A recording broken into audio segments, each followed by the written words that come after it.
হাদিরা খুনের মুখোমুখি হতো না। প্রত্যেকটা দায়ভার তাদেরকেই নিতে হবে যাদের কারণে বিপ্লব ধ্বংস হয়ে গেছে। আর কেউ যদি একজন মারা যায় সুন্দর করে কান্দার অভিনয় করে, একটা ক্যামেরার সামনে খুব কান্দার অভিনয় করে, দেখছেন না? একজন মারা গেছে তাকে পুঁজি করে তাদের শোডাউন, তাদের আপ ডাউন, তাদের ডাউন ডাউন সবকিছু শুরু হয়ে যায়। পুরো সচিবালয় এখন পর্যন্ত হাসিনা সেট আপ করা সচিবরা বসে আছে। এই উপদেষ্টা পরিষদ এজন্যই বসানো হয়েছে যাতে বিপ্লবীরা এখানে বসতে না পারে। হাদিরা খুনের মুখোমুখি হতো না। প্রত্যেকটা দায়ভার তাদেরকেই নিতে হবে যাদের কারণে বিপ্লব ধ্বংস হয়ে গেছে। এই কথাগুলো বলতে হবে। যেখানে নতুন দেশ, নতুন বিপ্লব, নতুন চেতনার সঞ্চার হওয়ার কথা ছিল, তারা পুরো বিপ্লবটাকে ধ্বংস করে দিয়ে নিজেদেরকে কোটিপতি বানিয়েছে, নিজেদেরকে ক্ষমতাশীল বানিয়েছে, নিজেরা এখন সংসদে যাওয়ার ধান্দা করছে। আর কেউ যদি একজন মারা যায় সুন্দর করে কান্দার অভিনয় করে, আগে জানাজা অনেকে আবার করেও না, একটা ক্যামেরার সামনে খুব কান্দার অভিনয় করে, দেখছেন না? একটা তামাশা শুরু করেছে তারা। লাশ পড়লে কার, মানে কেউ মরে বীর শেষে, কেউ খায় কই। একজন মারা গেছে তাকে পুঁজি করে তাদের শোডাউন, তাদের আপ ডাউন, তাদের ডাউন ডাউন সবকিছু শুরু হয়ে যায়। এটাই হলো অবস্থা। ৭১ নিয়ে আওয়ামী লীগ যেই চেতনার ব্যবসা করে তারা আজকে বাংলাদেশ থেকে বিতাড়িত। জুলাই নিয়ে যারা চেতনার ব্যবসা করবে, জুলাইকে যারা দান্দাবাজির পাথর বানিয়েছে, খোদার কসম নতুন করে আবার বিপ্লব করে এদেরকে বাংলাদেশের মানুষ প্রতিপক্ষ বানিয়ে ছাড়বে ইনশাআল্লাহ। আপনারা সংস্কারের কথা বলেছেন, কি সামগ্রিক সংস্কার করছেন? আপনারা কি সংস্কার করেছেন? এই সংস্কারের নমুনা পুরো সচিবালয় এখন পর্যন্ত হাসিনা সেট আপ করা সচিবরা বসে আছে। ভাল পালাইছেন ১.৫ বছর। আমাদেরকে একজন বুদ্ধিজীবী বলেছে এই উপদেষ্টা পরিষদ এজন্যই বসানো হয়েছে যাতে বিপ্লবীরা এখানে বসতে না পারে।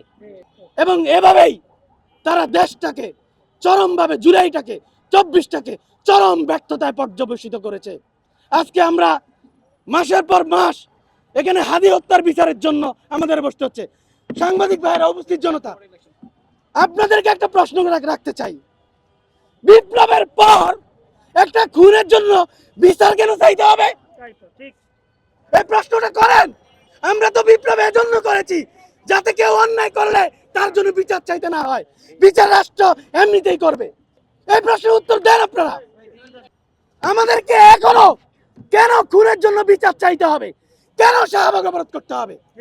দ্বিতীয় আরেকটা কথা, ১৭ বছর ধরে যে মাফিয়া এই বাংলাদেশকে ভারতের করদ রাজ্য বানিয়েছে, সেই মাফিয়ার একটা গুরুত্বপূর্ণ অংশ হচ্ছে জাতীয় পার্টি। এই জাতীয় পার্টি কিভাবে এই নির্বাচনে অংশগ্রহণ করে? দেশনেত্রী বেগম খালেদা জিয়া আমাদেরকে ছেড়ে চলে গেছেন, তার ১২ দিন আগে আমাদের হাদি আমাদেরকে ছেড়ে চলে গেছেন। তাদের প্রত্যেকটা মৃত্যুর পিছনে বিগত মাফিয়ার কালো হাত আছে কিনা বলেন? হাদিকটা সরাসরি, আর আমাদের বেগম খালেদা জিয়া ওনারটা পরোক্ষভাবে আছে না? বিষ প্রয়োগ করে ওনাকে ধীরে ধীরে স্লো পয়জন দিয়েছে না? সেই বেগম খালেদা জিয়া জাতির ঐক্যের প্রতীক, ইমোশন অফ দ্য নেশন, উনিও আমাদেরকে ছেড়ে চলে গেলেন। এই রকম পরিস্থিতিতেও দেশের হাল ধরবে এখন পর্যন্ত কোনো মানুষ আমরা পাচ্ছি না। অথচ জুলাইকে ভাগ ভাগ করে প্রত্যেকে তার হিস্সা বুঝে নেওয়ার জন্য ব্যস্ত। আর জুলাইয়ের যারা প্রকৃত বিপ্লব করেছে, যারা বাণিজ্য করতে পারে নাই, তারা এখন গুম খুন হওয়ার জন্য অপেক্ষায় আছে।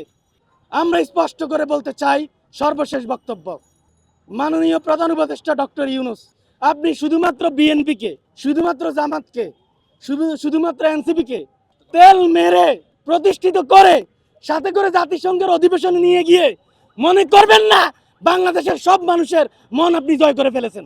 আপনি ৭১ নিয়ে শেখ মুজিব হাসিনারা যা করেছে, জুলাই নিয়ে আপনি তাই করেছেন।